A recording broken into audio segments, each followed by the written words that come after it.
दर्शकों, कहा जाता है कि काल भी उसका क्या बिगाड़े जो भक्त हो महाकाल का। अकाल मृत्यु मरता काम करता जो चंडाल का, काल उसका क्या बिगाड़े भक्त जो महाकाल का। साथ ही यह भी कहा जाता है कि भोलेनाथ अपने भक्तों के कष्ट हर लेते हैं और उनको सुख देते हैं, लेकिन गलत तरीके से साधना करने पर श्रद्धालुओं को कोई लाभ नहीं मिल पाता। आज हम आपको एक ऐसे ही श्रद्धालु के भक्ति सफर से रूबरू करने जा रहे हैं। दर्शकों, ये है डॉक्टर देवेंद्र जी, जो कि पहले शिव जी की भक्ति किया करते थे और प्रतिदिन ब्रह्म मुहूर्त में अपने घर से 4 किलोमीटर दूर शिव मंदिर जाकर पूजा अर्चना किया करते थे। इतनी कठिन साधना करते हुए भी कोई लाभ नहीं मिल रहा था। पूरे परिवार को बीमारियों ने जकड़ रखा था। नशे की लत ऐसी थी कि 500 रुपए का गुटखा एक दिन में खा जाया करते थे। एक डॉक्टर होने के बाद भी आर्थिक स्थिति इतनी कमजोर थी कि कभी जरूरत पड़ने पर पैसे तक नहीं होते थे। इनकी जिंदगी में खुशहाली का मोड़ तब आया जब ये अपने पिताजी के कहने पर हरियाणा के संत रामपाल जी महाराज जी के सतलोक आश्रम बरवाला में गए। उसके बाद इन्हें एक ऐसे संत की शरण प्राप्त हुई जिससे इनके जीवन में खुशहाली ही खुशहाली छा गई। संत रामपाल जी महाराज जी से नाम दीक्षा लेने के बाद इनकी आर्थिक स्थिति सुधरी। इनकी मां, जिनको हार्ट ब्लॉकेज की समस्या थी, शहर के मशहूर हार्ट स्पेशलिस्ट ने भी कह दिया था कि माताजी केवल 15 दिन की मेहमान हैं। लेकिन जब माताजी ने संत रामपाल जी महाराज से नाम दीक्षा ली तो उनकी सभी समस्या समाप्त हो गई। ठीक ऐसा ही लाभ इनकी पत्नी को भी मिला। संत रामपाल जी महाराज से नाम दीक्षा लेने के बाद इनके पूरे परिवार में खुशहाली ही खुशहाली छा गई। संत रामपाल जी महाराज से नाम दीक्षा लेने के बाद इन्हें इतने लाभ मिले कि ये अपना अनुभव बताते बताते भावुक हो गए। आइए अब सुनते हैं संघर्षमय जीवन जीने से लेकर संत रामपाल जी महाराज से दीक्षा लेने के बाद खुशहाल जीवन जीने की सच्ची कहानी, डॉक्टर देवेंद्र जी की अपनी जुबानी। नमस्कार सर। नमस्कार सर। सर, क्या नाम है आपका? मैं देवेंद्र मुमरे सर। देवेंद्र जी, आप कहाँ से हैं? मैं ग्राम घोटवानी, धमधा ब्लॉक, जिला दुर्ग, छत्तीसगढ़ से हूँ सर। देवेंद्र जी, संत रामपाल जी महाराज से नाम दीक्षा आपने कब ली? मैं 13/4/2013 को नाम लिया हूँ सर। देवेंद्र जी, क्या काम करते हैं आप? मैं जनरल प्रैक्टिशनर हूँ सर, गांव में डॉक्टरी करता हूँ सर। देवेंद्र जी, आप क्या भक्ति साधनाएं करते थे? जी, मेरे पूरे परिवार में शंकर भगवान की आराधना करते हैं। मैं भी उनके साथ ही करता था। मेरे बड़े पिताजी वहाँ सीकोकड़ी एक मंदिर है सीकोकड़ी के नाम से, वहाँ ज़मीन से निकला हुआ शिव है करके सब पूजा करते थे। मैं भी उनके साथ सुबह जाता था सर। मेरे गांव से 4-5 किलोमीटर पड़ता है सीकोकड़ी। कितना भी बारिश हो, बरसात हो, बाढ़ हो, आंधी हो, सुबह हम लोग 4 बजे शिव कोकड़ी पहुंच जाते थे सर, और उस भगवान शिव का पूजा करते थे और उसी के आराधना में हम लोग सब परिवार लगे रहते थे।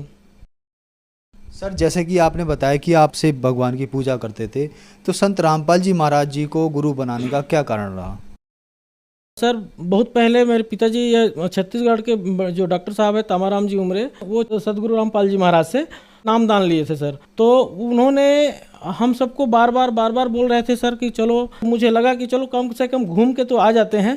हरियाणा जाना है, दिल्ली बोलते हैं, बीच में दिल्ली पड़ता है, हमारे लिए बहुत बड़ी बात होती है कि कहीं दूर जाना है तो घूम के आ जाते हैं, ऐसा करके।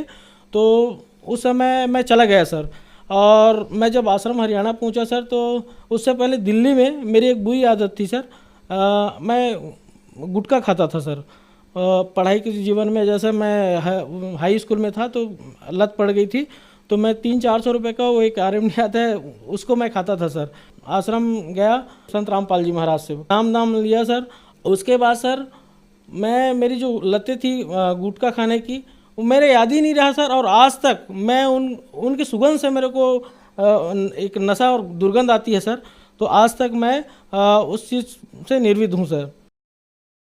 सर, संत रामपाल जी महाराज से नाम दीक्षा लेने के बाद जो आप 400-500 रुपए का जो गुटखा था रोज खाते थे, वो आपका छूट गया। आज तक आपको इस चीज़ को याद नहीं है। तो फिर और भी कोई लाभ मिले आपको संत रामपाल जी महाराज से नाम दीक्षा लेने के बाद? और लाभ तो बहुत सारा है सर। मेरी मम्मी की उसको पेन हुआ हार्ट में सर, तो उसको डॉक्टर के पास ले गए अपन, एक डॉक्टर नेमी चोपड़ा है करके। तो उन्होंने देखा और 1-2 बार बुलाया। उसके बाद तीसरा बार मेरे को बोले कि आप एक काम कराओ, आप इको करवा लो। जब मैं रिटर्न उनके पास आया तो बोले आप कौन हो उनका? मैं बोला उसका बेटा हूँ। तो बोले एक काम करो, अम्मा जी को बाहर बिठाओ, मैं आपसे कुछ बात करना चाहता हूँ। मेरे को बताया भगत जी कि आपकी जो मम्मी है उनकी जो हार्ट बीट होता है, हार्ट है एक जैसा अपन पपीता की साइज के होता है, तो 99% वो काम करना बंद कर दिया, सिकुड़ गया है। मात्र एक जैसा उसका डंठल लटका रहता है, वो लटका हुआ है, वो मुश्किल से 5% उसमें संचार हो रहा है ब्लड का। और मैं डॉक्टर हूँ, मैं समझ रहा हूँ उस चीज़ को भगत जी। तो सर मैं उस चीज़ को रियलाइज़ किया कि, तो मैं बोला उसको अब क्या करना है सर, ऐसा करके कुछ दवाई लिख दो या कोई सर्जरी होगा? बोले कोई सर्जरी नहीं है, कोई इलाज नहीं है, आप उनके बेटे हो, आप एक काम करो, इतने दिन तक सेवा किए हो, आप इनको 10-15 दिन 20 दिन जितने दिन भी इन लोगों का ये चलता है श्वास, आप इसका सेवा करो। मन नहीं मारा सर, दूसरे डॉक्टर को भी दिखाए, पूछा भी गया, वो साफ बोल दिया कि जो डॉक्टर साहब बताएं वही है, क्लियर है, इनका कोई इलाज नहीं है, ना कोई दवाई नहीं है, आप घर में सेवा करो माता जी का। हम लोग 3 भाई हैं सर, एक वकील है मेरे से छोटा वाला और मेरे से बड़ा वाला, और सर्विस में रिलायंस कंपनी है सर, रिलायंस के उसमें वो ब्रांच मैनेजर है उड़ीसा और छत्तीसगढ़ का। तो उनको बताया, फिर बोले कि अब इलाज तो कोई है ही नहीं तो क्या करें। तो हम लोग पूरा रोना गाना सब शुरू हो गया सर, एकदम आउट ऑफ कंट्रोल हो गया कि अब मम्मी का सेवा करनी नहीं रहेगी। तो उसके बाद मेरे बड़े पिताजी हैं ना, वो बोले क्या बात है, कैसे अपसेट रहते हो? मैं बोला ऐसे ऐसा बात है, और डॉक्टर साहब ने ये बोला है 15 दिन से 20 दिन तक उनकी लाइफ है, उसके बाद वो तो बोले अरे कैसे मूर्ख आदमी हो, जाओ। और उस समय कोरोना चल रहा था सर, तो बोले मम्मी को वो जगत थी सर, तो बोले उनको आप संत रामपाल जी महाराज से आप नाम दान लिवा, ऑनलाइन उस समय चल रहा था सर। तो एक भगत और था, वो बोले कि भगत जी मैं जाता हूँ, घर में आया और मोबाइल से कनेक्ट करके संत गुरु रामपाल जी महाराज से वो डायरेक्ट नाम दीक्षा माँ को मनाया कि ऐसा ऐसा बात है माँ, जो भी ज़िंदगी बची है, जैसे भी बची है, एकदम स्वस्थ हो जाओगे, अच्छा हो जाओगे, आप उनका नाम ले लो और अपना स्वास्थ्य ठीक करो, ऐसा करके तैयार हो गई। उनको पता नहीं था सर कि ये चीज़ें हो रही है उनके साथ। जब नाम लिया सर, संत रामपाल जी महाराज से नाम लिया, ऑनलाइन उनसे दीक्षा प्राप्त करी, और उसके बाद आज जाप कर रही, आज 3रा साल है सर। और उसी डॉक्टर नेमी चोपड़ा के पास जाती है, वो दवाई लिखती है और सन रह जाता, कुछ नहीं बोल पाता कि मैं 15 दिन बोला था, आज ये 3रा साल है वो मेरे पास आ रही है, दवाई उनका चल ही रहा है सर, लेकिन वो खुद बोलता है मैं क्या दे रहा हूँ मेरे को समझ नहीं है, और माता जी आप अच्छी हो। और उसके बाद हमने इको कराया, कुछ नहीं, आज मालिक का नाम ले रहा है सर, ले रही है मम्मी, और स्वस्थ है, मस्त है सर। उसके बाद सर मेरे बेटा है एक 12 साल का, वो गणेश पक्ष में, अब छोटा बच्चा है, चला जाता है, नाम वो भी ले लिया है लेकिन बच्चा है, तो वो गणेश पक्ष के दिन चला गया सर। पीछे में वो गाड़ी रहता है, गणेश रखे रहते हैं, उसके पीछे में बैठ गया, तो ऐसा दरवाज़ा बनाया रहता है सर, वो दरवाज़ा जैसे गाड़ी ऐसे किया, पूरा उसके यहाँ पे गिर गया सर, नीचे जैसे गिरा, यहाँ पे लड़का बेहोश हो गया, ना बोल पा रहा था, ना श्वास ले पा रहा था, ना कुछ नहीं। घर लाए उनको उठा के, बेहोश था सर, तो उसको जब लाया ना तो बताया गया कि ऐसा ऐसा घटना हो गया। मैं उस दिन जिला स्तरीय दुर्ग में बैठक था सर, तो वहाँ आया था, मेरे को फ़ोन करके बताया कि ऐसे ऐसे घटना घटा है और बोल नहीं रहा है। मैं तुरंत वहाँ से सीधा आश्रम गया सर, रिसाली आश्रम में, और मालिक से अरदास लगाया गुरुदेव से कि प्रभु आप ही हो, आप जो करना चाहते हो जो करो प्रभु, आप उनको स्वस्थ कर दो मेरे बेटे को करके। तुरंत वहाँ से प्रणाम करके निकला सर, और फ़ोन आया कि नहीं बच्चा बोल रहा है, हंस रहा है, अच्छा है, सतगुरु रामपाल जी महाराज की जय, ऐसी कृपा किया प्रभु ने।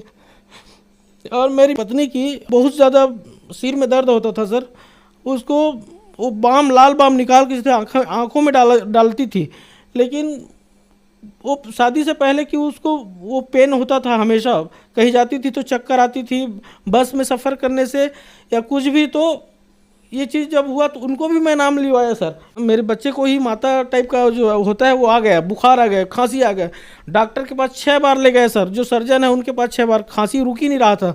तो फिर मेरे को मेरे बड़े पिताजी बोले आप एक काम करो, उनको नामदान केंद्र ले जाओ सुरेगांव, और वहाँ नामदान केंद्र में नाम ले आओ जगत गुरु संत रामपाल जी महाराज से करके। तो मेरे यहाँ मैडम और मेरे बच्चे, हम लोग दोनों गए, तीनों गए और वहाँ से नामदान, इतना फीवर था सर, पूरा दाना दाना उनके शरीर में आ गया था। वहाँ से नामदान लिए, चरणामृत लिए, गुरुदेव का प्रणाम किए सर, ना खांसी नहीं आया उनको, ना उनका फीवर ख़त्म हो गया और उनका दाना ख़त्म हो गया। और मेरे यहाँ धर्मपत्नी की, उसकी जो आँखों की जो दर्द था, सर में जो दर्द था, वो आज तक नहीं हुआ सर। कोई भी सफ़र में जाता, ना कोई उल्टी, ना कुछ नहीं, कोई, सब ठीक हो गया सर। मैं प्रैक्टिस करता था गांव में, रोज़ कमाता था, रोज़ खाता था सर। मैं कोई पैसा नहीं बचाता था, मेरे पास कोई पैसा नहीं बचता था। मेरा बड़ा भाई मेरे को बाइक लेके दिया था, दुर्ग में रहते हैं दोनों भाई, और जीवन चल रहा था सर। लेकिन ऐसा नहीं था कि मेरे को जैसा मेरे को 5,000 रुपये की आवश्यकता पड़ गई तो मेरे पास सर्टेनली मैं वो पैसा ले आऊँ। लेकिन मालिक की ऐसी दुआ हुई, ऐसी कृपा हुई सर कि आज इतनी अच्छी मेरी प्रैक्टिस चल रही। मैं पिछले साल कोरोना के समय फार्मेसी भी किया सर, और मेरा प्रैक्टिस इतना अच्छा चल रहा है डॉक्टरी सर गाँव में। आज मेरा खुद का एक बहुत बड़ा हॉस्पिटल खुल गया है सर, और मेडिकल खोल दिया हूँ, साइड में मेडिकल भी है मेरा। और मालिक की दया से इसी साल अभी दिवाली में सर मैं एक कार भी लिया हूँ सर। ये सब उन्हीं की कृपा है सर, मेरे कोई औकात नहीं है, वो परमपिता परमेश्वर, कबीर परमेश्वर की ही कृपा है, जिन्होंने आज मुझे इस मुकाम में पहुँचाया है सर। सर आप डॉक्टर हैं तो यहाँ पे ये सवाल तो बनता ही नहीं है कि आपने संत रामपाल जी महाराज को अंधश्रद्धा के तहत गुरु बनाया होगा या आप पढ़े लिखे नहीं हैं। जैसे कि आपने बताया कि आपकी माताजी को हार्ट ब्लॉकेज था, को डॉक्टर ने मना कर दिया था, और भी परेशानियां आपके साथ हुई। आप डॉक्टर होने के नाते आपने भी अपने परिवार का हद से ज़्यादा इलाज करा होगा। तो सर ऐसा कैसे संभव हो रहा है कि जो लोग सभी जगह मना कर देते हैं, ऑल इंडिया मेडिकल भी उनको फेल कर देता है, सभी डॉक्टर मना कर देते हैं कि अब इनका इलाज संभव नहीं है, लेकिन संत रामपाल जी महाराज के दिए मंत्रों से, भक्ति से, शक्ति से वो बंदा ठीक हो जाता है। आपके साथ भी ये चमत्कार हुआ है, आप खुद एक डॉक्टर हैं, तो इस चीज़ को हमारे दर्शकों को आप किस तरीके से समझाना चाहेंगे? मैं सभी लोगों से यही बोलूँगा, आज मालिक चारों युग में आए हैं, आज भी कबीर परमेश्वर के रोल में हमारे जगत गुरु संत रामपाल जी आए हैं, साक्षात परमेश्वर हैं। इनके आशीर्वाद से, इनके मंत्रों के जो जाप है, जो शास्त्र विधि से जो ये बताते हैं, पूरा खोल के एक एक शब्द को दिखाते हैं, लोगों को बताते हैं, ये कोई साधारण नहीं है, ये जगत, ये परमेश्वर है, कबीर साहब है, ये साक्षात कबीर के रूप में लीला कर रहे हैं। अपना मोक्ष चाहते हैं आप सब इस लोक से, अगर अपना मोक्ष पाना चाहते हैं तो बिल्कुल इनके शरण में, संत रामपाल जी महाराज के चरण में आइए और अपना मोक्ष कराइए। सर जैसे कि आपने बताया कि संत रामपाल जी महाराज के मंत्रों में शक्ति है, आप एक डॉक्टर हैं, तो क्यों ना संत रामपाल जी महाराज को ही, जो लोग बीमार हैं उनको नाम दिला दिया जाए, संत रामपाल जी महाराज उन्हें ठीक कर देंगे, क्या कहना चाहेंगे? उनके मंत्रों में शक्ति है सर, और साक्षात परमेश्वर है सर। उनके सानिध्य में जो भी आएगा, उनके चरणों में जो भी आएगा वो स्वस्थ हो जाएंगे, उसमें कोई दो मत की बात नहीं, वो साक्षात परमेश्वर है सर। सर संत रामपाल जी महाराज से नाम दीक्षा कैसे ली जा सकती है? सर टीवी चैनलों में उनका प्रवचन चल रहा है सर, और पीली पट्टी में उसका नंबर है, और आसपास के ग्रामीण अंचलों में भी अब उनका आश्रम खुल गया है, तो वहाँ से कांटेक्ट करके नाम दीक्षा ले सकते हैं जगत गुरु संत रामपाल जी महाराज से। सर जैसे कि आपने बताया कि आपकी माताजी को हार्ट ब्लॉकेज था, डॉक्टरों ने सभी जगह मना कर दिया था कि आप इनको घर ले जाइए, इनका हार्ट काम ही नहीं कर रहा है। आपने अपनी माताजी को ऑनलाइन संत रामपाल जी महाराज से नाम दीक्षा दिलाई, ऑनलाइन मतलब इंटरनेट के द्वारा, मोबाइल के द्वारा। तो सर ये बहुत बड़ी विचित्र बात है कि लोगों को डॉक्टर्स मना कर देते हैं और संत रामपाल जी महाराज उसको ऑनलाइन नाम दे के ठीक कर देते हैं, जो हजारों किलोमीटर दूर बैठे हैं। सर ये कैसा संभव हो रहा है? मालिक के सामने क्या असंभव है सर, वो साक्षात परमेश्वर है, उसमें कोई असंभव वाली बात नहीं है। डॉक्टर फेल इसलिए है सर क्योंकि डॉक्टरी बस करते हैं, उनके पास दवा की है, और मालिक तो साक्षात परमेश्वर, ऐसे हाथ बस हिला देगा तो उसकी जीवन कृतार्थ होगा। कैंसर जैसे महामारी भी कुछ नहीं है उनके सामने सर। वो डॉक्टर बोल दिया 15 दिन से 16वां दिन नहीं जिएगा, वो हार्ट स्पेशलिस्ट था सर, एक नहीं दो डॉक्टर से हम दिखाए, वो साफ अक्षर में बोल दिया कि कुछ नहीं हो सकता, ना दवाई है ना सर्जरी है, कुछ नहीं हो सकता।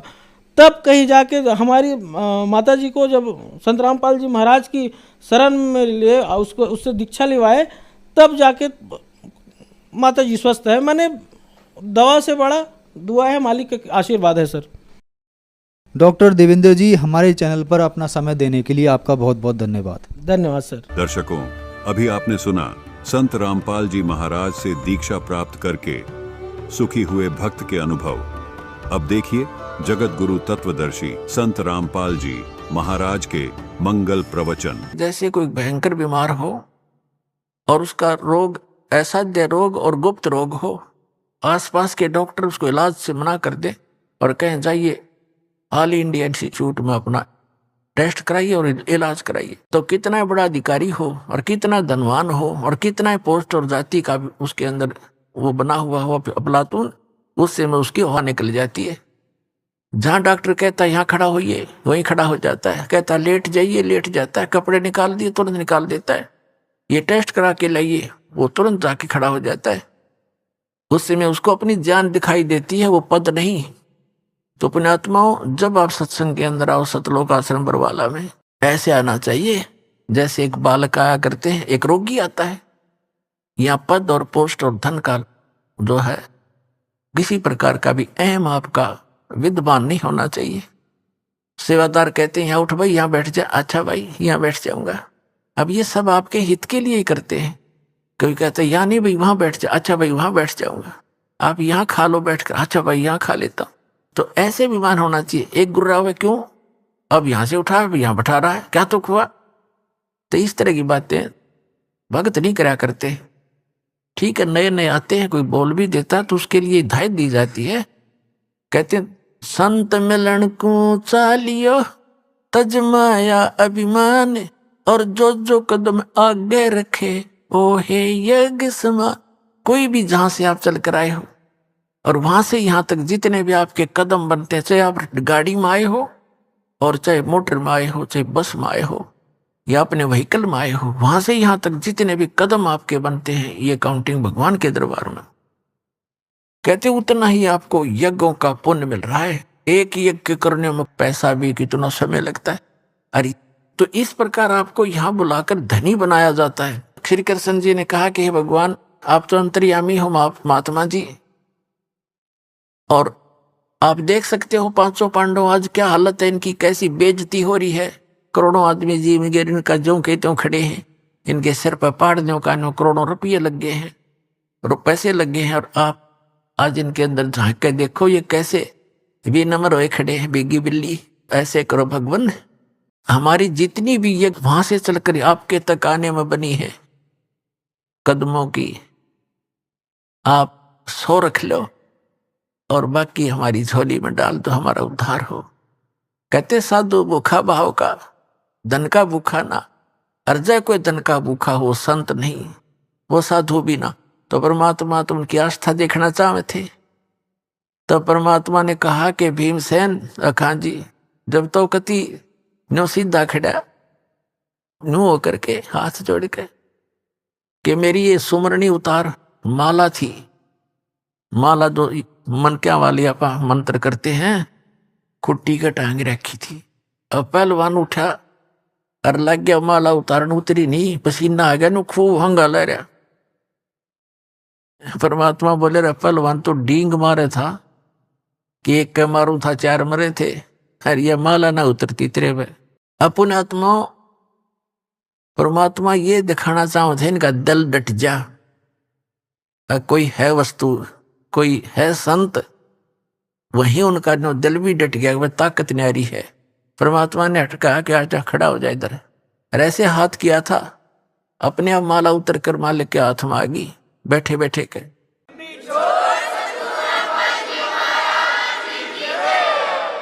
और फिर परमात्मा बोले भाई, मर्द गर्द में मिल गए वो रावण से रणधीर, कंस के सी चाणोर से वो हिरणाकश बलबीर। तेरी क्या बुनियाद है तू जीव जन्म धर लेत, गरीब दास हरि नाम बिना तुम्हारा खाली रह जा खेत। कहते इस ताकत की यहाँ नहीं चलती, यहाँ तो राम नाम का धन होना चाहिए, ये शक्ति के संग्रह होनी चाहिए, तो आपका आगे भविष्य सुधरेगा। तो परमात्मा ने कहा कि चलो। परमात्मा बैठाए रथ में, श्री कृष्ण रथवान बने और 5 पांडव सटे और परमात्मा बैठा कर लाए।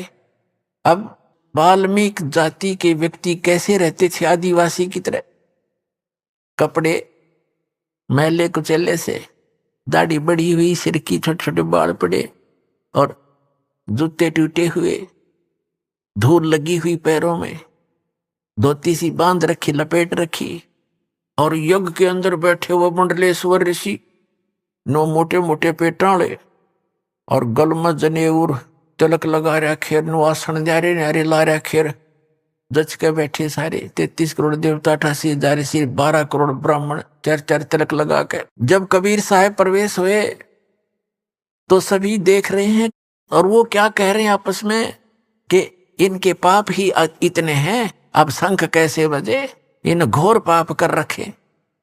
अरे जब इन पाप कर रखे हैं उसके समाधान के लिए तो संत साधु बुलाए जाते हैं। तुम्हारा टिंडे लेना आए थे जब तुम्हारे पास कुछ है ही नहीं था। जब परमात्मा प्रवेश हुए कबीर सुदर्शन रूप में, और मुंह पर परने करके यू करेगा इनका यज्ञ पूर्ण, नो करे एक दूसरे ने। श्री कृष्ण जी ने कहा, द्रौपदी बढ़िया भोजन बना दे, ये महापुरुष खाना खाओगा और प्रसन्न हो गया ना खाना खाने से, तो तुम्हारा शंख बजेगा। अब द्रौपदी ने तो नौकरों का भी सहयोग नहीं लिया, अपने हाथ से रोटी बनाई, क्योंकि फंस रहे हो तक कति बुरा हाल हो रहा, इतना धंधा लिया और बात न्यो की न्यो। अपने हाथों खाना बनाया, कचौड़ी, पकौड़ी, दही बड़े, जलेबी, हलवा, पूरी, खीर, सारा कुछ बना के न्यारी न्यारी कटोरिया में थाली में सजा के रख दी। परमात्मा सुदर्शन जी ये सुदर्शन रूप में बैठे थे तो मालिक। अब द्रौपदी ने न्यू सोचा था कि ऐसा बढ़िया भोजन बना दिया, यो घास फूस खाने वाला व्यक्ति जंगल में रहता है, आज खा के भोजन ने न्यारे न्यारे पकवान उंगली चाटता रह जाएगा, 100 जगह गुण गाओगा मेरे। अब भोजन खिला द्रौपदी ने। और प्रत्येक बहन का ये एक कुदरती स्वभाव होता है, कोई अतिथि आ जाता है उसके लिए विशेष भोजन बनाने में विशेष ध्यान रखती है कि कहीं ये बाहर जा करके और मेरी बदनामी ना कर दे कि उसमें नमक ठीक नहीं था, मिर्च घड़ी थी, या ठीक अच्छा नहीं लगा भोजन। इसलिए वो हर संभव कोशिश करती है कि खाने वाला मेरी प्रशंसा करे। द्रौपदी ने इसी उद्देश्य से भोजन रखा, और परमात्मा ने, वो तो लीला करते हैं, उन्होंने क्या किया कि ये मन आज तक नारे नारे स्वाद कर लेगा, और कल हमने तो फिर घास फूस खाना, ये तो फिर बिगड़ गया। उन्होंने क्या किया, अब सुदर्शन जो था वो 5 ग्रास खाता था, उसने अपना नियम बना रखा था कि एक जब भी खाना खाऊंगा, जैसे 1 फिर 2 3 4 5 ग्रास खा के बंद कर देता था। इतना अल्पाहार था, उसका संयम रखता था। तो परमात्मा ने यह भी दिखाना था कि मैं सुदर्शन ही हूं, सुदर्शन का रोल कर रहे थे। तो परमात्मा ने वो सारी कटोरियों में से थोड़ा थोड़ा भोजन ठाठा के, खीर भी, हलवा भी, पूरी भी तोड़ दी छोटी सी, और कचौड़ी भी, पकौड़ी भी, दही भी, उसका भाई मिला ली, और लगे न्यू करने। अब द्रौपदी देखा बेटी बेटी, अक मैंने तो 1 घंटे तक तुम्हें मांग फुड़वाई, अरे यू का के शंख बजाओगा, सूदर का सूदर ही रहा, ने खाना भी ना आता। यो मन बड़ा बदमाश है, 1 मिनट में पता नहीं क्या सोच जा, और कर्म बिगड़वा दिए। परमात्मा जानेंगे क्योंकि अंतर्यामी थे। अग द्रौपदी तक घनी नो सोच रही है कि यो हमारा जैसा आहार और भोजन इनको कितना ना मिलता ठीक से। अब परमात्मा ने एक बार खाया, शंख बोला, वहां रखा, दूसरी बार खाया, फिर बोला, 5 बार में जितना थाली में डाला था खा लिया, और 5 ही बार वो शंख बज के बंद हो गया। युधिष्ठिर बड़ा खुश हुआ कि हे भगवान, बड़ी दया हुई आपकी, ऐसा महापुरुष आ गया और हमारा काम बन गया। तो श्री कृष्ण जी ने कहा, काम को नहीं बना भी, यू शंख तो कंटिन्यू बजना चाहिए था, बहुत देर तक बजेगा, ये तो 5 बार बजा है, इससे बात नहीं बनी। तो युधिष्ठिर ने कहा कि अब किसको बुलाओगे भगवान, अकीब और कोई बुलाना बाकी नहीं रह रहा।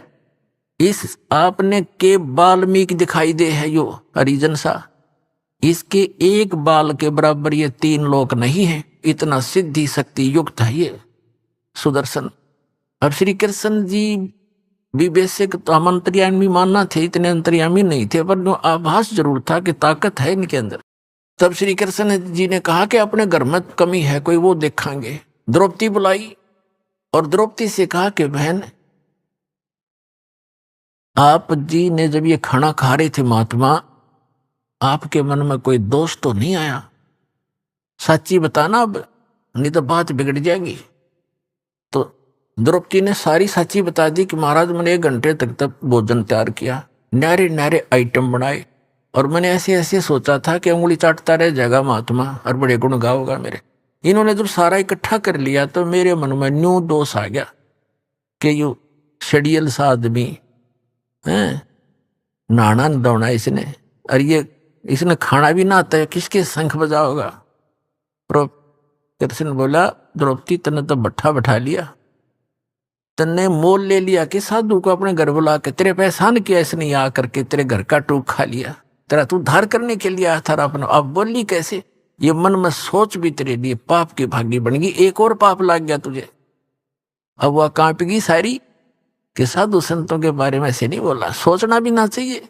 कैसे खाओ, आपका फर्ज था रख दिया, कैसे खाओ ये? तो कहने लगी जी क्या करूं कि चरण धो के पी इस धूल समेत, जब तेरा कल्याण होगा। अब द्रौपदी ने कहते मरता क्या नहीं करता, लाई प्रांत उठा के एक लोटे में जल भर के, भगवान बैठे थे सुदर्शन रूप में, उनके चरण धोए और वापस लोटे में गाल गए। गिलास में आधा पी लिया ना, जब श्री कृष्ण करने लगे, बहन मुझे भी दे दिया था, इसे महापुरुष का चरणामृत कहते युगा पर्यंत प्राप्त होता है। आधा श्री कृष्ण जी ने पिया। उस समय वो शंख वहीं से बजना शुरू हुआ था, और इतना जोर का बजता बजता पूरे पृथ्वी के ऊपर स्वर्गलोक तक आवाज सुनाई दी, प्यारी प्यारी। और पूरी पृथ्वी पर जितने भी वृक्ष थे सब हरे भरे हो गए, फल फूलों वाले फल फूलों से लदपत हो गए, फलों वाले फलों से लदपत हो गए। तब उनका 3 ताप कट्या उस परम पिता की शक्ति से।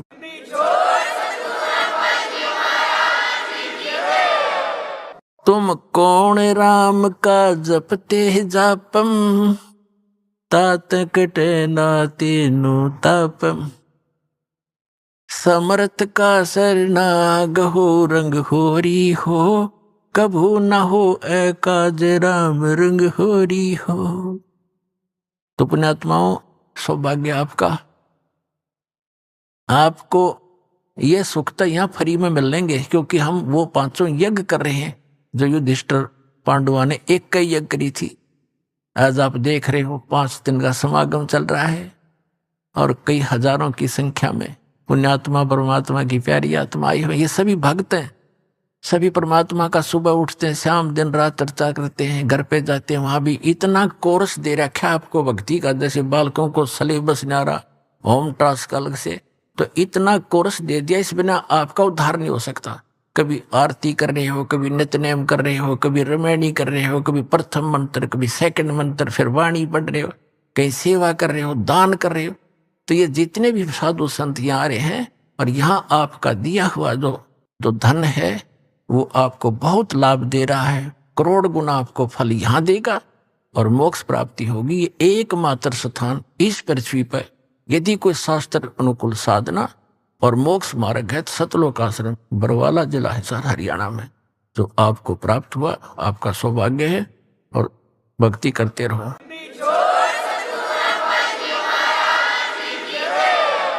दर्शकों, हम आज ऐसे समाज में जी रहे हैं जिसमें मानव समाज यही चाहता है कि उसे सुख सुविधाएं प्राप्त हो तथा शारीरिक और मानसिक सुख भी हो। इसके लिए मानव संतों महंतों बाबाओं के पास जाकर और कई पंथों से जुड़कर उनके द्वारा बताई भक्ति साधना करते हैं, लेकिन उनका मनोबल तो तब टूटता है जब उन सभी साधनाओं को करते करते भी श्रद्धालुओं पर कष्ट आते हैं और कोई लाभ नहीं मिलता।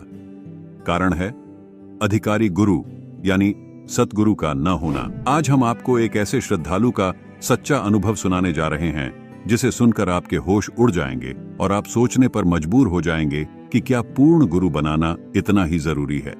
दर्शकों, ये हैं राम मेहर सिंह जी, जो पहले 22 साल हंसादेश पंथ से जुड़े थे उसके बाद 2 साल ओम शांति यानी ब्रह्म कुमारी पंथ में भी गए, लेकिन इन 24 सालों की भक्ति साधना से भी कोई लाभ नहीं हुआ। शरीर में रोग, घर परिवार में आपसी कलह, पूरे परिवार पर दुख का पहाड़ टूटा पड़ा था। इनकी माताजी, जो कि सभी माता मसानी की पूजा किया करती थीं, इन सभी साधनाओं को करने के बावजूद भी कोई सुख नहीं था। माता पिता, पत्नी, बच्चे यानी कि पूरा परिवार बीमारियों की चपेट में था। फिर एक दिन इनके रिश्तेदार ने इन्हें संत रामपाल जी महाराज के बारे में बताया। इन्होंने संत रामपाल जी महाराज का ज्ञान समझा और उनसे नाम दीक्षा ली, जिसके बाद तो इनके सारे कष्ट दूर होने शुरू हो गए। पूरे परिवार को बीमारियों ने घेर रखा था। नाम दीक्षा लेने के 20 से 25 दिनों के भीतर ही सभी बीमारियों से छुटकारा मिला। पारिवारिक कलह समाप्त हुई, नशे की लत छूटी और पूरे परिवार में खुशहाली छा गई।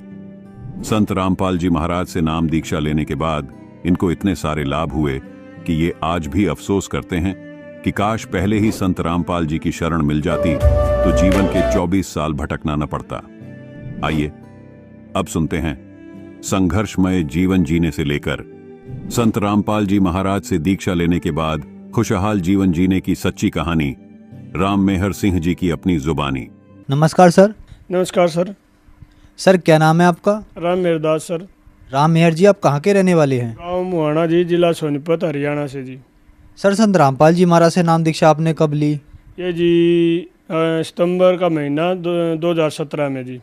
सर संत रामपाल जी महाराज से नाम दीक्षा लेने से पहले क्या आप कोई भक्ति साधना भी करते थे? हाँ जी, मैं हंसा देश में 22 साल गया जी, और उसके नियम के अनुसार सत्संग में जाता था, पर वहाँ जाने के बाद मेरे को कोई लाभ नहीं हुआ जी। मैं तंग बहुत था। फिर उसके बाद मैं 2 साल ओम शांति में गया जी। वहाँ भी कुछ थोड़ा जानकारी तो मिली, पर वहाँ भी मेरे को शांति नहीं मिली। शरीरों में रोग लग गए, घर में कलह रहा करता, दुख बहुत भरा, और उसके बाद भी हम बहुत दुखी थे। फिर परिवार वाले, मेरी माँ जो है वो भी बहुत ज़्यादा दुखी थी। कहीं शाना के पास जाती, कहीं कोई माता का चुराहा धोकना, फलाना धोकना, आज ये है, कहीं दलिया, कहीं चावल, बस कोई ऐसा चुराहा नहीं छोड़ा कि जाओ ना चौल रखे हो ना दलिया रखा हो। तो बहुत ज़्यादा तंग थे, और शरीरों में सब सारे परिवार में दुख, रोग लग गए थे। छोटे बच्चे को भी रोग लग गए थे। सर फिर आप संत रामपाल जी महाराज की शरण में कैसे आए? एक हमारा रिश्तेदार है जी, मेहर सिंह भगत है जवारा से, वो हमें बार बार प्रेरित करता था कि आप एक बार परमात्मा आए हुए हैं और संत रामपाल जी की शरण में आओ, और एक बार आओ, उसके ज्ञान में आके उसकी भक्ति करके देखो, आपको लाभ मिले तो रुक जाइयो, नहीं तो आप फिर बेशक पीछे हट जाइयो। तो हम गुरु संत रामपाल जी महाराज से नाम दीक्षा ली। सर हमने सुना है कि जो भी श्रद्धालु संत रामपाल जी महाराज से नाम दीक्षा लेते हैं उनको बहुत सारे लाभ प्राप्त होते हैं, तो क्या आपको भी कुछ लाभ प्राप्त हुए संत रामपाल जी महाराज से नाम दीक्षा लेने के बाद? जी बहुत लाभ हुए हैं जी। पहले तो जो शरीरों में रोग लगे हुए थे हमें घर में, वो सब के ठीक होते आगे जी। प्रथम नाम जो हमने लिया, गुरु जी से दीक्षा ली, महीने के अंदर अंदर, 1.5 महीने के अंदर अंदर हमको सबको आराम मिलता चलेगा। छोटे बच्चों को नुमनिया था जी, जो कि डॉक्टरों ने घोषित कर दिया था इसकी पूरी ज़िंदगी नुमनिया रहेगा। जैसे मौसम बदलता था, करसा गर्मी बनती थी, सर्दी बनती थी, तो उसको उस तुरंत नुमनिया हो जाता था जी। और चर्म रोग तीनों को लग गया था, मेरी माँ को भी, मेरे को भी, और मेरी भगतमती को भी। और उंगली तो पूरा हाथ, दोनों हाथ इसके वहाँ तक मतलब बिल्कुल गल गए थे जी। होम्योपैथिक की दवाई सरदार हमारा सोनीपत में ज़िले में बहुत ही अच्छा डॉक्टर मानते हैं उसको, उससे दवाई खान पर दवाई रोहतक तक गए हम जी, कोई इलाज नहीं। थोड़ा इतना आराम जरूर मिलता कि इतना दवाई खाते थोड़ा आराम होता। कोई भी काम करती, पानी या बर्तन मानती, उसी टाइम फिर उसको फिर वही स्थिति हो जाती थी। बहुत ज़्यादा दिक्कत थी जी। परमात्मा की शरण में, सतगुरु रामपाल जी की शरण में आने के बाद हमें वो सब कुछ अपने आप ऑटोमेटिक चलेगा जी। गुरु जी ने जो जाप दिया वो जाप करते हैं, और उससे हमें पूरा लाभ मिल गया जी। और जी घर में जो कलेश रहा करता, मैं हुक्का बीड़ी पी लेता था जी, कभी कभार दारू पी लेता था जी, वो अपने आप पीछे हट गया। मेरी माँ हुक्की पिया करती, बहुत ज़्यादा पिया करती, वो भी अपने आप पीछे हट गई। हमें हुक्के नशे से तो बहुत ही मतलब अब गलैन आने लग गई बहुत। जो अगर दूसरा पीता है तो हमें सर में दर्द हो जाता है जी, अब हम नशे के लोग नहीं जी। जैसे मेरी छाती में बहुत ज़्यादा दर्द रहता था, मैं कई बार डॉक्टर से दिखाया, खानपुर भी दिखाया, तो उन्होंने बोल दिया था कि आपको जो गैस एसिड बनता है वो आपको हार्ट पर प्रेशर डालता है, इसलिए आपको छाती में दर्द है और इसको आपने निरंतर दवाई खानी पड़ेगी, आराम मिल जाएगा। कहीं आराम नहीं मिला जी। मैंने खानपुर से भी दवाई ली और देसी दवाई भी खाई, कोई आराम नहीं मिला जी हमें। फिर परमात्मा की शरण में आने पे मेरे को छाती में आराम मिल गया जी, तुरंत आल लगड़, कोई छाती में दर्द नहीं है जी। अजी ये हमारे गांव में, और वो उसके पेट में तकलीफ़ थी और वो दवाई पहले ही लेता था। एक वैद्य है जी, गांव ये गुहांड लगता है फुरखास गांव में, उसके पास जाता था। एक दिन उसने बोला कि आप भी मेरे साथ चलो, बाइक पर चलना है। माँ चलो ठीक है। तो मैं साथ में चला गया वहाँ पे। तो उसने मेरी भी नाड़ी देख ली, बोला आपको पेट में ये गैस बनती है, आपको ये तकलीफ़ है, ये तकलीफ़ है। और तो मेरे को कहते कहते उसने मेरे से दवाई बांध दी अपने आप। मैंने वो घर पे लिया, तो उन्होंने बुआसिर की दवाई दे दी मेरे को। तो हालांकि मेरे को बुआसिर नहीं थी, थोड़ी घनी खुजा वगैरह मिटती थी, इसलिए मैं भी फिर थोड़ा हाल ले आया। मगर चलो ठीक हो जाएगी। उसने बहुत ज़्यादा बड़ाई करी कि आपकी जड़ तो चली जाएगी, ये है। तो मैं लेके आ गया। तो मैंने जैसे ही शुरू करी तो मेरे को बुआसिर, असल में बस बुआसिर बन गई थी, कभी मेरे को बुआसिर नहीं हुई। और मेरे को घाव बन गया गुदा के अंदर और खून आने लग गया। मैं डरता था कहीं अब दर्द होएगा। तो एक दिन मेरे गांव में 3 या 4 दिन की बात हुई थी। मेरे गांव में अभी ये इस महीने में शनिवार का था, पुस्तक सेवा थी। तो सभी भगत आए हुए थे, मैं भी पुस्तक सेवा करी मैंने भी। और पुस्तक सेवा करने के बाद 2 बजे तक पुस्तक सेवा हुई मेरे गांव में। तो सायंकाल को जब विश्वास हुआ घूमने का, मैं तो घूमने के लिए बैठा, तो मेरे को ऐसा महसूस हुआ कि तू फंड कर रहा था और मेरे को न तो दर्द और न खून आया, कुछ नहीं ऐसा हुआ। परमात्मा ने दया कर दी उसी टाइम, पुस्तक सेवा होने के बाद मालिक ने बड़ी दया करी। और जी मेरे को एक माइग्रेन भी था जी, जो आधे सर का दर्द था बहुत ज़्यादा। उसने 17 साल हो गए थे जी मेरे पास। मनसा देश में था, वहाँ जी भी मेरे को सर में दर्द था। ओम शांति में जाता था, वहाँ भी मेरे को सर में दर्द था। यहाँ आने के बाद मेरा सर का दर्द, जो माइग्रेन बोलते थे डॉक्टर, मैं खानपुर पीजीआई में भी गया था इसके लिए। उन्होंने बोल दिया था आपको ये 60 साल तक रहेगा, जब तक आपका ये दिमाग ज़्यादा तेज़ी पकड़ता है ना, तो आपको 60 साल तक ये आधा शीशी रोग भी बोलते हैं, माइग्रेन भी वगैरह कहते हैं, आपको रहेगा। ये गोली लेने की भी ज़रूरत नहीं है इसको। तो परमात्मा की शरण में आने के पास, संत रामपाल जी गुरु जी के चरणों में आने के बाद ये भी मेरा अपने आप ऑटोमेटिक चलेगा जी। मेरी जो भगतमती है उसको चर्म रोग हुआ था जी हाथा में, मैं पहले भी बताऊं था। उसको मैंने कई जगह होम्योपैथिक दवाई बहुत पैसे लगाए, तो उसका चर्म रोग कहीं नहीं ठीक हो रहा था। परमात्मा की शरण में आने के बाद उसने भक्ति की और उसका आज बिल्कुल चर्म रोग नहीं है। मेरी माँ के पैर बिल्कुल नीचे से गल गए थे, डॉक्टरों ने बोल दिया था इसको शुगर हो गया है और पैर कटने की नौबत आ गई थी। मतलब ऐसे डॉक्टर बोल रहे थे, ऐसे तो इसको कहीं दिखाओ। फिर मैंने कई जगह उसको दवाई सोनपत सरदार जी से भी दवाई, तो उसको आराम नहीं मिल रहा था। परमात्मा की शरण में आने के बाद मेरी माँ भी आज बिल्कुल ठीक है जी, निशान तक भी नहीं छोड़े परमात्मा ने। बच्ची मेरी लड़की है, 13 साल की होगी जी वो, और उसको दिमागी दौरा पड़ने लग गया था जी।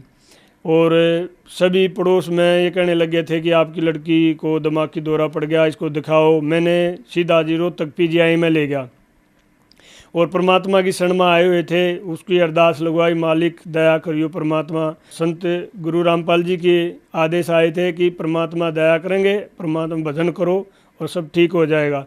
तो मैं उसको पीजीआई में ले गया, वहाँ डॉक्टर ने बोल दिया था इसको पूरी ज़िंदगी दिमागी दौरा रहेगा। और फिर मैं नामदाम केंद्र है जी रोहतक, वहाँ पे गया और भक्तों के आगे ये समस्या रखी। भक्तों ने फिर परमात्मा के वो पत्र लिखा मालिक के चरणों में, और पत्र से फिर आदेश आया अगले दिन, वहीं पे नामदाम केंद्र पर थे हम। पत्र से आदेश आया परमात्मा का कि परमात्मा दया करेंगे और आप भक्ति करते रहो। परमात्मा की ऐसी दया हुई, 3 दिन में वो बच्ची बिल्कुल ठीक होगी। भक्ति करते रहे और ठीक होगी वो बच्ची।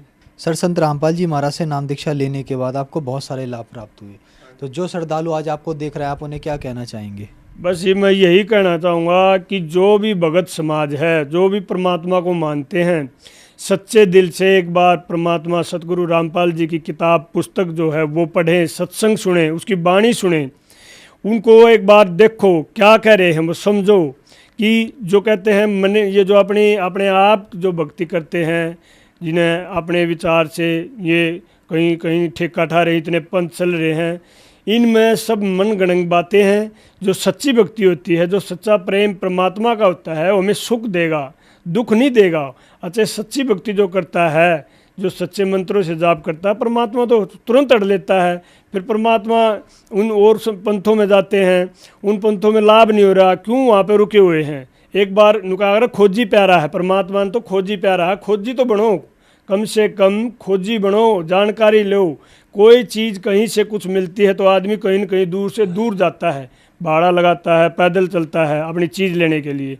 अगर भगत हो तो परमात्मा को चाहने वाले हो तो परमात्मा, एक बार संत गुरु रामपाल जी की पुस्तक पढ़ें और टीवी पे चैनल जो आता है, इन पे सत्संग आता है, वो सुने। सर संत रामपाल जी महाराज से नाम दीक्षा कैसे ले सकते हैं? संत रामपाल जी महाराज के जो नामदान केंद्र खुले हैं, हर ज़िले में खुले हुए हैं।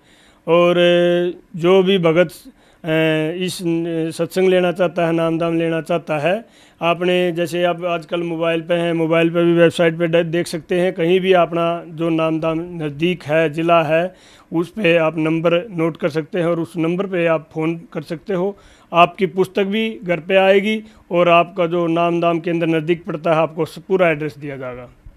सर पहले आपने बताया कि आप हंसादेश जी के पास आपने भक्ति की, वहाँ से नाम दीक्षा ली, फिर आप ओम शांति वालों के पास गए और फिर आपने संत रामपाल जी महाराज को अपना गुरु बनाया।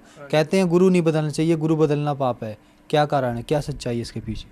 जी, जो चीज़ हमें चाहिए है उसके लिए हमने कभी झिझक नहीं करनी चाहिए। जैसे कोई हमने हमारी पर्सनल कोई दुकान है या डॉक्टर है, अगर हमारा वहाँ पे कोई इलाज नहीं हो रहा है या हमारी कोई दुकान से चीज़ नहीं मिल रही है तो हम क्यों बैठेंगे वहाँ पे?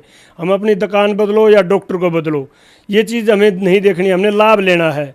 फिर ये मौका नहीं मिलेगा। ये जो मनुष्य योनि मिली है, ये भक्ति के लिए मिली है। समझने की बात तो यही है कि मनुष्य योनि भजन भक्ति के लिए मिली है, यहाँ से पार होने के लिए। तो इसलिए गुरु बदलने में हमें कोई झिझक नहीं करनी चाहिए, न डरना चाहिए। जो संत पूर्ण होते हैं वो सब कुछ हड़ लेते हैं, डरना नहीं कभी भी चाहिए। परमात्मा की शरण में आओ और भजन भक्ति करो। धन्यवाद सर। सत साहिब। दर्शकों, अभी आपने सुना संत रामपाल जी महाराज से दीक्षा प्राप्त करके सुखी हुए भक्त के अनुभव। अब देखिए जगत गुरु तत्वदर्शी संत रामपाल जी महाराज के मंगल प्रवचन। सत साहिब। सभी भक्तात्माओं से रिक्वेस्ट है, आप इतनी दूर से आए हो, अपने उद्देश्य को याद रखो, यहाँ आए किस लिए हो। ये परमात्मा की वचन दास एज ए स्पीकर बोल रहा है, एज ए टेप रिकॉर्डर बोल रहा है। आदेश परमात्मा का चल रहा होता है, और जो आत्मा अपने परमात्मा के आदेश को ध्यान से नहीं सुनता है उसको अपराधी बताया है। सत्संग के मां बैठकर कोई बात चलावे और उस अपराधी आत्मा को 3 लोग नहीं ठोर। तो इसलिए सत्संग को बहुत महत्व देना चाहिए आपने, और ध्यान से एकाग्रचित से एक एक बात सुननी चाहिए। सौभाग्य आपका, और परमात्मा ने अपनी कृपा कर रखिएगा आपको। ऐसे घोर कलयुग में किसी भी प्राणी को एक पल की चैन नहीं, एक पल की फुर्सत नहीं, समय नहीं उसके पास। सारा दिन तो एक रोटी के लिए धक्के खाता भटकता है, सपने भी उसी के आते हैं, कल उसका देना है, उसका लेना है, ये करना है, वो करना है, और करना भगवान ने, होना वही जो उसकी किस्मत में। तो ये उसको याद भी हो तो भी वो उस पर रुक नहीं सकता, क्योंकि उसको सहारा भगवान का साथ चाहिए। तो इसलिए पुण्यात्माओं, आप आम आत्मा नहीं हो, आप परमात्मा के वो विशेष हीरे और मोती लाल हो जिनके लिए वो भटक रहा है। गोता मारूं स्वर्ग में, जा बैठूं पाताल, गरीब दास ढूंढता फिरूं हीरे मोती लाल। 100 छल छिद्र में करूं अपने जन के काज, एरडक से पूजो मार दूं मैं नरसिंह धर के साज। तो परमात्मा कहते अपनी प्यारी आत्माओं के लिए ना जाने मैं के कारण बनाता हूं, उनको सत भक्ति पर लगाने के लिए, सच्चा ज्ञान समझाने के लिए, और उस परमात्मा के प्रयत्न को आप सफल करो, अपना कल्याण करवाओ। मात पिता मिल जाएंगे 184 माही, सतगुरु सेवा और ये भक्ति भाई फेर मिलन की नाही।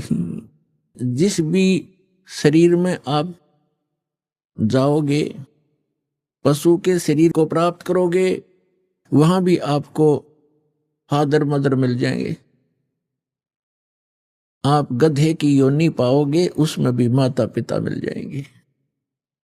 और मनुष्य जीवन भी प्राप्त करोगे, कभी माता पिता फिर भी मिल जाएंगे। लेकिन सतगुरु सेवा और बंदगी भाई फेर मिलन की ना। सतगुरु मिले नहीं, और सतगुरु मिले तो या सेवा मिले। नकली सतगुरुओं के यहाँ अगर सेवा भी करते हो वो यूजलेस है। तो आज परमात्मा ने आप पर नारी कृपा कर रखी है कि आपको सतगुरु मिले, मानुष जीवन मिला। इसलिए परमात्मा के इस ज्ञान को आधार बनाकर अपना जीवन सफर तय करो। अपन आत्माओं, परमात्मा प्रत्येक युग में आते हैं और अपनी महिमा आप ही बताते हैं। परमात्मा की महिमा दूसरा कौन बता सकता है? हमारी बुद्धि पर पत्थर पड़ गए थे। हम सोचा करते ये संत परमात्मा की महिमा बतावेगा, ये बतावेगा। अरे भगवान की महिमा भगवान ही बता सकता है। अपने द्वारा रची हुई सृष्टि को स्वयं ही बता सकता है। एक ऋषि के बता सके भगवान के द्वारा रची सृष्टि को। अब एक पुत्र अपने पिता की उत्पत्ति कैसे बता सकता है? दादाजी बता सकता है। तो ऋषि तो इस काल के पुत्र, ब्रह्म के सरपुरुष के, और सबका दादा कबीर परमात्मा सत्य पुरुष।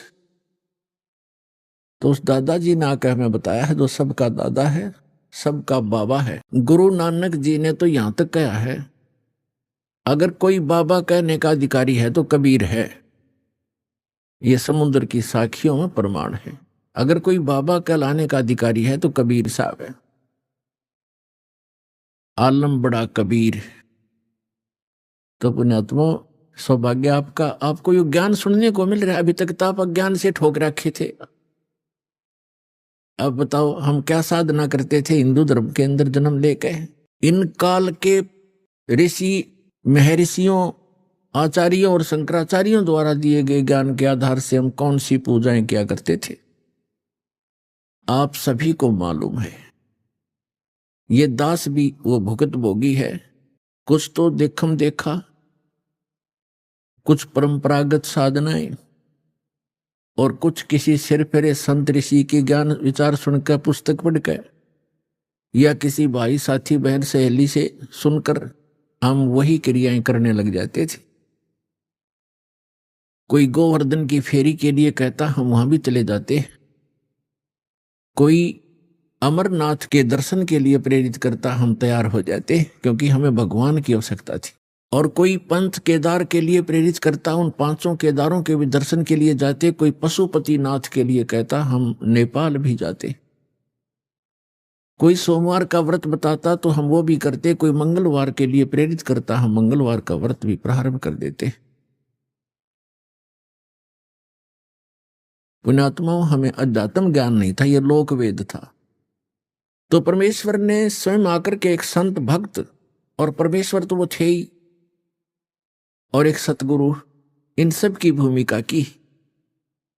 जब आदरणीय स्वामी रामानंद जी परमात्मा को देखा सतलोक के अंदर, और फिर वापस देखा वहीं अपने सामने बैठे उस बालक रूप में, तब कहा था, दोहू ठौर है एक तू, भया एक से दो, और गरीबदास हम कारणे तुम आए हो मगजो। तुम साहेब तुम संत हो, और तुम सतगुर तुम हंस, गरीबदास तेरे रूप बिना और न दूजा अंश। बोलत रामानंद जी सुनो कबीर करतार, गरीबदास सब रूप के तुम ही सृजनहार। मैं भक्त मुक्त भया और भरम कर्म कियो नाश, गरीबदास निज ब्रह्म तुम मुझे हो गया दृढ़ विश्वास। तो परमात्मा के विषय में कहा स्वामी जी ने, स्वामी रामानंद जी ने, कि तुम साहिब, साहिब माने परमात्मा, जैसे आपको डेफिनेशन ऑफ गॉड सुनाई थी प्रथम दिन, तुम साहिब, साहिब माने परमात्मा, सर्वश्रेष्ठ प्रभु। वैसे तो साहिब हम सभी का साथ लगाते हैं, जैसे तहसीलदार साहब, एसडीएम साहब, डिप्टी कमिश्नर साहब, कमिश्नर साहब, मंत्री साहब और प्रधानमंत्री साहब और मुख्यमंत्री साहब, ये सारे साहब हैं। लेकिन इन फैक्ट जब साहब पूछेंगे कि सुप्रीम कौन है, तो प्रधानमंत्री और उसके बाद माननीय राष्ट्रपति, ये हमारे साहब हैं, वो हैं असली साहब। तो इसी प्रकार ये अन्य देव जो हैं, श्री ब्रह्मा, श्री विष्णु, श्री शिव जी, ये एक विभाग के मंत्री एक ब्रह्मांड के अंदर ओनली। जैसे कोई राज्य का मंत्री हो और उसको हम प्रधानमंत्री की संज्ञा देते हैं, उसकी उपमा देते हैं, तो हमारी वो अज्ञानता का प्रतीक है, वो सच्चाई नहीं। तो यहां क्या बताते हैं, तुम साहिब, तुम संत हो, तुम सतगुरु, तुम हंस। सतगुरु भी आप ही हो, यथार्थ ज्ञान देने वाले, और तुम हंस।